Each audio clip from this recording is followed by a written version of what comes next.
Samantala, sisimulan na sa unang bahagi ng 2014 ang pagsasaayos ng 3 luma at naglalakihang palengke sa Maynila. Ang Quiapo Central Market, Sampaloc at Quinto Market.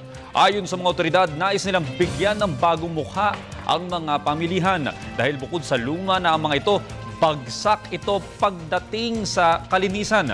Kaya naman nais ng pamunuan ng lungsod ng Maynila na ipatupad ang isang sistematiko at maayos na pamamalakad sa mga pamilihang bayan.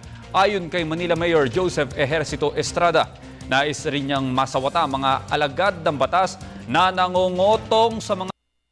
Kaya naman kanyang ipatutupad ang ilang polisiya para sa mas magandang serbisyo, hindi lamang para sa mga mamimili, ganoon na rin sa mga nagtitinda.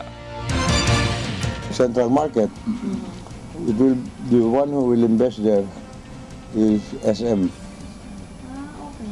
Yeah. Pero market pa rin siya, sir. Oh, market pa rin. Palengke pa Ito rin. yung sabing kamukha ng project ni President Pinoy na public-private participation, PPP. Okay.